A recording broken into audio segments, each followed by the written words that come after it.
Welcome to Sheth Leadership Academy. This lecture is on the impact of digital age and the digital technology, specifically on 4 P's of marketing. Digital age is the next major transformation as we went through more than 100 years ago from agriculture to industrial age. We have a post-industrial age which is primarily services economy, but the real change is from industrial to the digital age. So I will talk about the evolution of the digital age and how the digital technology impacts each of the 4 P's of marketing, including product, promotion, place or distribution, and obviously the price. We will also add some more material on other P's of marketing, other aspects of marketing, such as on people, for example, on customer support, but the emphasis will be on the 4 P's of marketing. So let's go. As I said, the title is Impact of Digital Marketing on 4 P's of Marketing. So here are some observations. Probably the most insightful management thinker in the 20th century, last century, in my view, was Peter Drucker. Peter Drucker wrote the books exactly the way one would like to read. He had a gift of writing and expressing the right way. And he made one statement that has stuck with me for a long period of time, namely, there are only really 2 real functions of business: innovation and marketing. Technology, and especially disruptive technology, has always played a key role in shaping the future of innovation. We have seen that from the film-based cameras to digital cameras, and it's mind-boggling today when you watch the news worldwide how much actually an average citizen has captured on videos which are in HD quality format and can be actually broadcast on a television or on a cable or on the internet. That affordability nobody thought was ever possible in the film age, even though Kodak tried very hard from professional cameras to point and shoot cameras by and large, made it cheaper. The camera was cheap, but the film was expensive. Today, camera is cheap and there is no need for a film. It's all a memory chip, and I can have thousands of pictures and I can discard them and edit them real time. This is a disruption in the whole chemistry-based industry to a digital industry. We already know this stuff. As it is true with television sets, as it is true with anything that's electronic from electromechanical or chemical. Space programs have been similarly very disruptive in technology. They have come out with so many new innovations, and as we now go to our search for other galaxies, now we see actually telescopes housed on the space station going around. There are actually many exploring devices or explorers going around planets after planets, looking at galaxies that we never thought were existent even, and there are hundreds and billions of galaxies with millions of stars each. This is a mind-boggling change when it comes to space, discovery, etc. And of course, mobile telephones is just pervasive. Mobile telephones is so affordable. So we have understood the impact of disruptive technology on innovation, but we have not really studied or documented the same technology's impact on the marketing function in a corporation. For example, what did radio do before the print media that was dominant? Did radio do something that dramatically different from a marketing perspective? And the answer is yes. Radio reached more people. Radio reached illiterate people because you don't have to know reading and writing as you do with the print medium, for example. Radio was very transformative, but I have not seen too much writings in the marketing literature about the transformative nature of radio technology on marketing function, the 4 P's of marketing, for example. Of course, there is some more research on television, We have understood the impact of television in the marketing function, but primarily limited to marketing communication, as opposed to, for example, the impact of television on pricing or impact of television on distribution. We have not really understood all that stuff, although it is there. And of course, one of the biggest transformers of change in the marketing function has been the mass adoption of automobiles. As automobile became more a mass market product, and everybody had to have an automobile in advanced countries, as it is also happening in China and India, automobile has been a major transformation technology on the marketing function, because today a consumer can go in car and go any place pretty much any time now to do the shopping.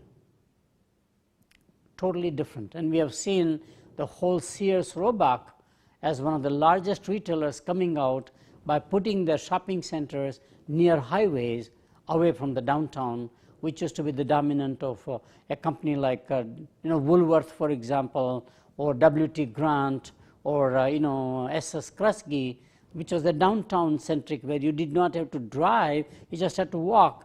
Now this became very much a distributed. It basically gave the freedom for people to shop wherever they can shop, in the neighborhood or away from the neighborhood. So impact of technology, or digital technology especially, is as disruptive and transformative as on innovation. So let's look at the next slide, which is the evolution of the digital age. There are two dimensions on which each technology has certain capabilities. One is the scale, and the other one is the speed. We have understood quite a lot in the academic literature and in practice more about the scale economies, for example. Economists talk about it. We have not really understood the speed economy or the impact of speed given by or enabled by a given technology. So if you take the agricultural age, where we begin to do some research, everything was in thousands when it comes to scale, and it was a slow speed. Everything would be on an annual crop based upon season, based upon the rain, based upon the temperature, etc. Hence we have the annual crop, we have the annual budgeting even. Everything is annual because it was all organized in the agricultural age. Now comes the industrial age, where we suddenly have a higher speed and definitely more scale. So rather than making one car at a time, like a craftsman creating something for you, one blanket at a time, one shirt at a time, think about all the products we consumed where they were individually custom made. Now you see the mass production, whether it's automobiles or garments or carpets, and even homes for that matter are now being prefab and built. So you have the scale and you have the speed. It's rising with the industrial age. Now comes the digital age, where it is even much more massive. Scale can be humongous, and the speed could be almost the speed of a lightning essentially. So there are discontinuities between the agriculture age to the industrial age, which we have studied. There are also discontinuities between the industrial age and the digital age, which we have not studied as yet, because digital age is relatively new. I would say probably beginning, early days would be from the 70s, we begin to see digitization of things, and especially with the invention of computers, mainframe legacy systems, which is really the evolution of the late 50s, early 60s. But its diffusion really began in the 70s, my view, essentially. So we are only talking about 40, 50 years of history, and now it has taken a huge turn in a massive tipping point way, enormous tsunami almost, especially beginning with the new millennium, 2001 and onwards by and large. So let's look at the economics of the three different ages. So in the agriculture age, the economics is total cost is only variable cost. Only fixed cost is land, but the land is given by inheritance, so you don't calculate that. In the agriculture age, therefore, what do you maximize as a corporation, as an entity? You maximize resources, and the resources is the land and the labor. Who has the largest piece of land and more people in servitude or slavery or bonded labor, the more powerful they are. Which is why the kings and emperors were very powerful, because they conquered more land, and all the subjects living in them had to abide by the king's rules, regulations, rituals, faith, whatever it is. So the key advantage as a competition you have to gain in the agriculture age is ownership or possession advantage. Whoever possesses more people and more land is more wealthy, is more powerful. That's the old theory, which is called the landlord theory, the feudal system. We have all the words around that. The industrial age that begins, let's say, around 1900s essentially, although inventions were created earlier. One can maybe predate to mid-1800s, but that's about the age. Total cost now begins to go as equal to variable and fixed cost. There's a significant capital cost now to build a factory, for example, and therefore around here, what do you maximize? So in economics, we created the theories of marginal cost and marginal price. So here you maximize your total profits, where if you price the marginal unit equal to the marginal cost, mathematically we showed that you maximize your profits. And that's exactly where companies try to strive, and if they perform better profit than their competition, they're given a higher multiple of earnings to price ratio, for example. So what matters in the industrial age is the scale. Remember, in the whole economics of industrial age, nobody has ever talked about speed. Now comes the digital age, where the fundamental change is that the total cost is only fixed cost. There is no variable cost, technically speaking. So if you build a new operating software system, such as an Oracle system for enterprises, such as an SAP system for enterprises, such as, for example, in fact, the operating systems on cellular telephones, whether it's Android by Google or Apple. Or, for example, in the digital electronics entertainment industry, the fixed cost would be the hardware and the proprietary software of Sony on the one hand, or the Apple on the other hand, to make movies, to make, in fact, anything entertainment, a production by and large. It's all fixed cost. The variable cost is practically nothing. This is true of the software, but also true of the hardware. If I want to make a chip, and as you know, all digital products has only two components, software and chips. So in the PC world, it is Microsoft and Intel. So if you now look at the cost of the chip today, to build a new wafer factory, a semiconductor factory, probably will cost $2.5 to $2.6 billion, design, installation, and a production. The cost of the first chip, therefore, is $2.5 billion. The cost of the second chip is practically nothing. A Microsoft Windows software, the same way. First copy of the software will be very expensive, but my marginal cost of making the second copy is zero, so it's all fixed cost. So when your marginal cost is zero, mathematically it says you should price it free. Should we price it free? And the answer is yes, as we have seen with all the social media sites, whether it's Facebook, or whether it's a Google Plus, for example, or whether it is in fact WhatsApp, or it's a Twitter. Scale matters and speed matters. That's very key. So in the digital age, you only can maximize cash flow, you cannot maximize profits, which makes a fundamental change in the stock market now, because we are used to measuring everything as earnings per share. So you may have a company which has no earnings at all and still billions of valuations, as we have seen with many of the apps and especially social media applications. So what's the advantage here? The key advantage is scale and speed, and whoever gets faster speed going, better off they are, however you do it.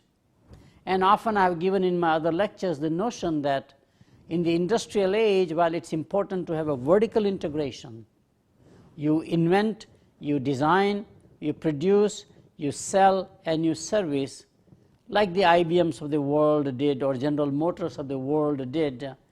In the digital age, actually it's a disastrous thing to do. Best thing is to license as fast as possible, because what matters is speed in creating a de facto standard as quickly as you can.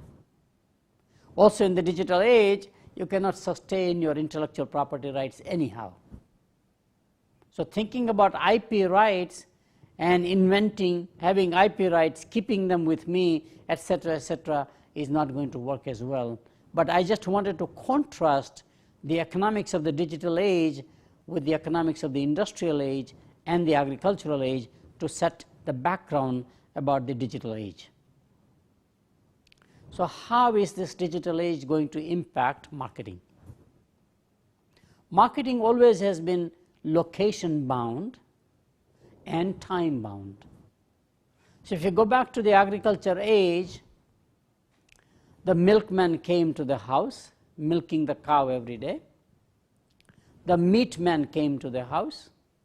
The iceman came to the house. And that was a location and a time bound. They came at a certain time. Marketing continued the same way. In my academic papers, I have written that marketing is all about location-centric concepts, such as retailing. Media are all location-based primarily, where the population is in a given geography, metropolitan, statistical metropolitan, areas we call them, which is very fascinating, SMSAs.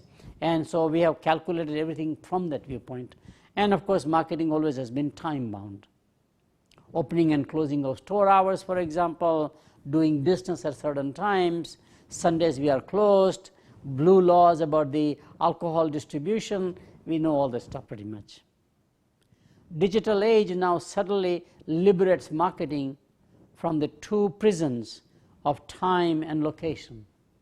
So we become location agnostic. No matter where we are, we can do marketing. And time wise, no matter what time of the day or night, 24/7, 365 is pretty much here today with the e-commerce platforms. So think about e-commerce versus traditional way of buying and consuming products. That is the difference which is happening primarily with the rise of the digital age. So digital marketing means anytime, anywhere, anyhow marketing. And that is creating enormous change in the marketing function and therefore in marketing management. So let's look at each one of the impacts. The first P in marketing is product. Digitized products. If the product itself could be digitized, as my lecture is digitized right now, for example, as opposed to the print media, all publishing is now getting totally digital up front. It is not like you set the typesets, you have the proof, you have the offset printing presses. All those days are gone today. Have you seen the compression cycle time from the time I have a manuscript till I publish? From, let's say, 9, 10, 12 months, it is down to like 1 or 2 months even.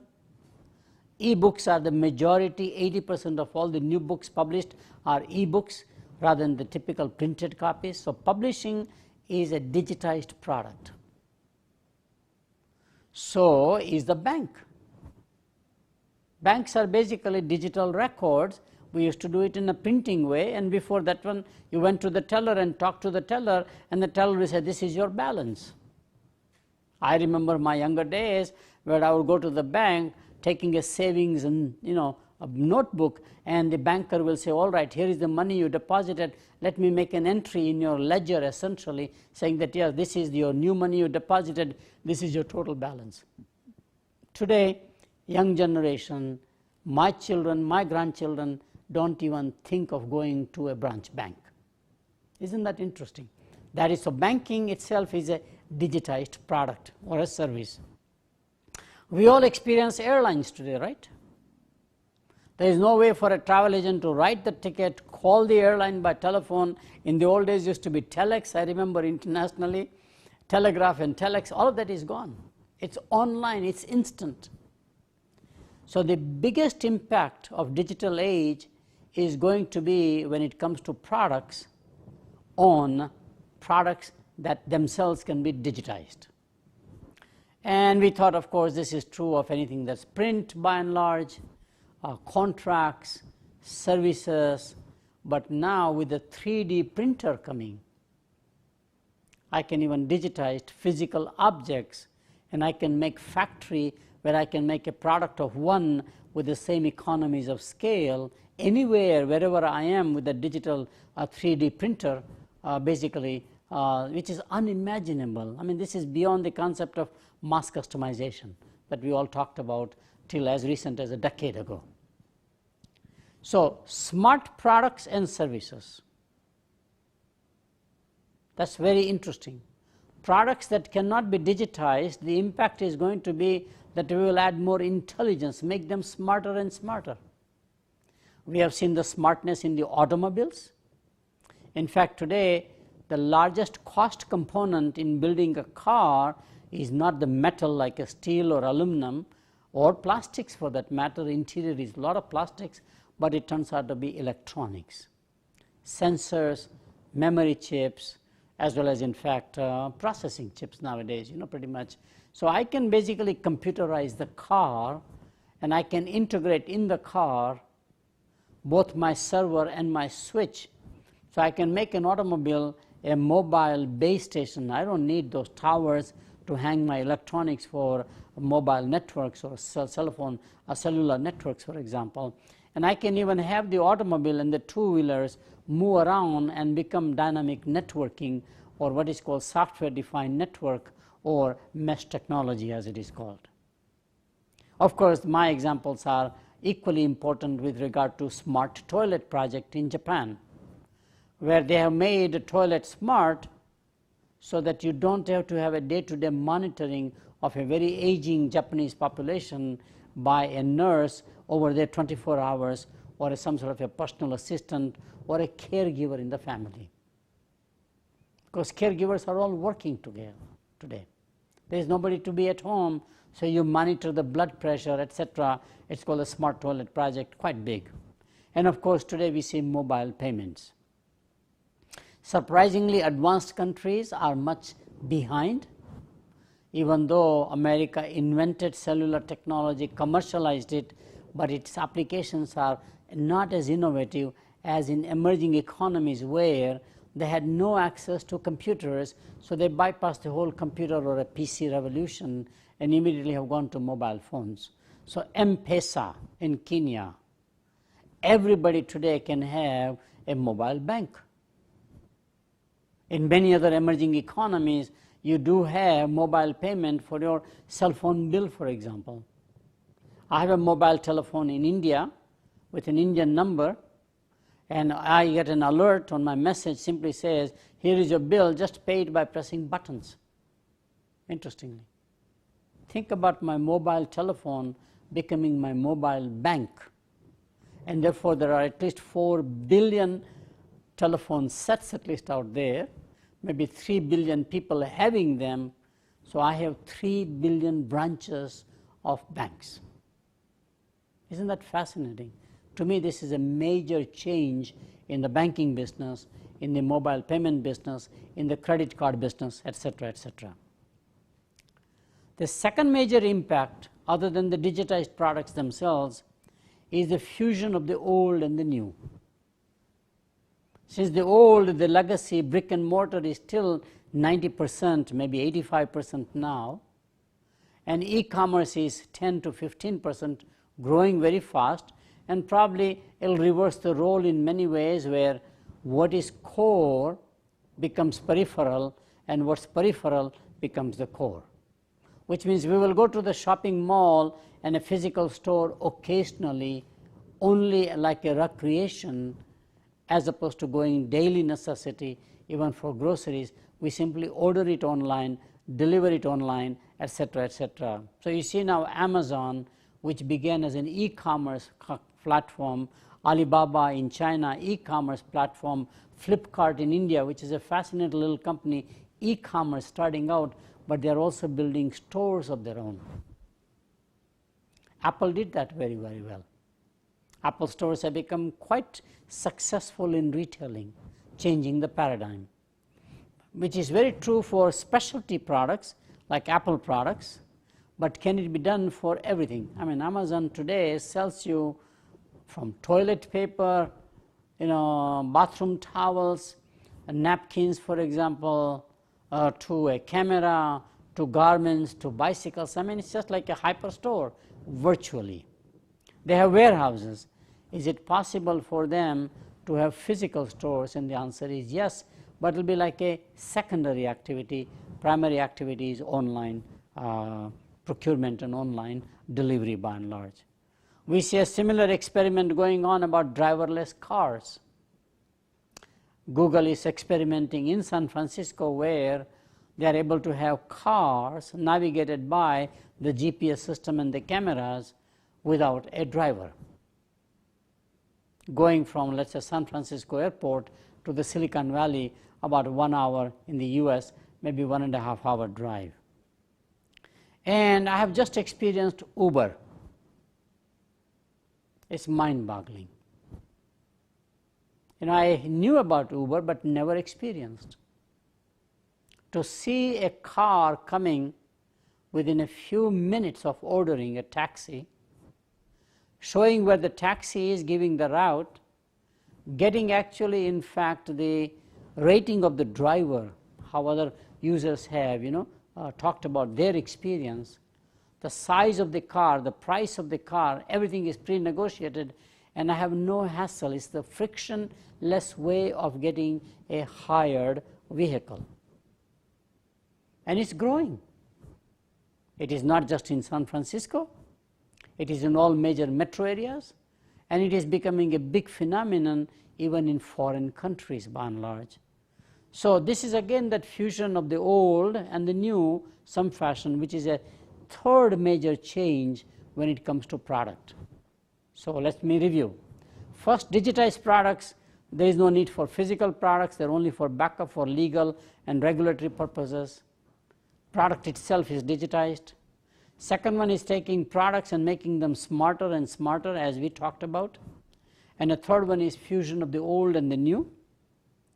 Last one and the next one is branding will become more imaginative.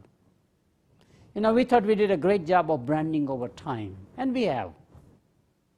Especially going from agriculture age where there are unbranded products like all commodities, wheat, rice, rice flour, wheat flour, were all unbranded.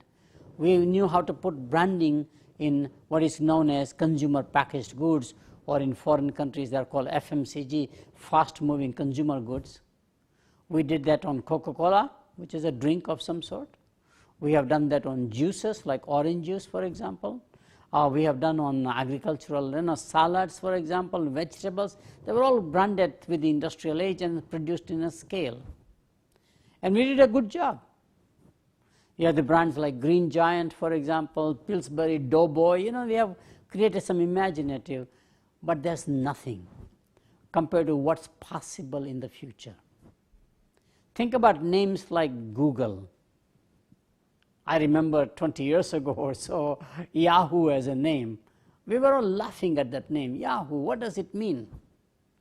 We were all excited when Exxon got together with Mobil and created Exxon as a name, or Exxon Mobil, which was the Esso company, remember, at one time. When US Steel created USX or some such name, we thought that was a very clever branding. I mean, that's nothing compared to Yahoo, Google, Apple, and Twitter, and all the things like WhatsApp, just goes on and on. So branding will become a lot more imaginative, lot more liberated, using words that we never imagined could be associated with the products, and they become mainstream language, talking about the products or talking about the brands. It is in some sense like Xerox when it came out. In my memory, Xerox was a revolutionary brand name. So branding will become very imaginative. Next impact on the product is everything online. Online anything. When we thought it is impossible to buy and deliver anything online, it's going to happen. I mean, I used to admire when people would order Lex pantyhose because women had no time to go to the neighbor grocery store. They will order it late at night by filling out the mail order or go online. And I was to marvel that. I mean, without physical, tactical, experience, how can you buy a product? Something that's very intimate to you. But it is happening. Today, anything is possible. So anything online, or online anything as I call it, work online, play online, dating of course online, much more so, very accepted today. People used to laugh about it, but today it is the mainstream, what is peripheral became now mainstream essentially. Friendship is online now, social media, I can have friends anywhere in the world at any time I want and I have a chat with them. And of course shopping, e-commerce is becoming online. In my other presentations, I've focused on China and India, and we find fascinating that the largest e-commerce nation will not be US, but will be China. Because they have the infrastructure in place and the population size is so large, almost 3 times larger than the United States. Next point, there is an app for everything. Just when we thought there was no need for an app, how can you have this mundane activity made into an app? We will have an app. We may have an app, I'm just imagining how to brush your teeth. Isn't that interesting? Anything that we learn as children through socialization by the family, I can have an app now. Think about daily activities we do. I can have an app about how do I get up in the morning? What do I do first thing in the morning? I even jokingly say that we might have an app about how to pick the nose the right way so that it's socially acceptable, because we all pick our nose. Isn't that interesting? So app for everything. Next one, and the last area is we will make products more affordable and accessible. Affordability and accessibility is much more viable today in the digital age as compared to the industrial age, which was more viable as compared to the agriculture age, for example. So we have seen examples of medical devices being built in India with portable, because there is no electricity in many parts of the country, in China the same way, for example, and making electronic medical devices with such a huge affordability as it is true for home healthcare delivery. I know for a new startup company in India where within 1 year the company has ramped up 1,000 employees and offer a complete home healthcare service for aging parents where the children have no time or they are not located nearby to take care of their aging parents, especially with the Indian diaspora all over the world, settled all over the world, and they have no way they can come back and take care of their aging parents. And there are no nursing homes, or it's not considered appropriate. Most of these parents have their own paid-up homes. They would rather live in the house, but somebody takes care of them. And we have seen the same thing. Think about the cost of television dropping. I just can't imagine the price at which I can now get 35, 40-inch HD TV, high quality, high definition TV, flat screen at price points that's unimaginatively low. As we have seen the price points for digital cameras, good quality, as we have seen the price point, in fact, for anything that's consumer electronics, including the PC. Think about the cell phone Motorola introduced as was a car installed for at $2,000 in the 80s. Today, I can get a cell phone pretty much like $40, $50. I'm talking about basic voice phone, and a smartphone under $100 even today. It's very possible. So this is the major impact on product.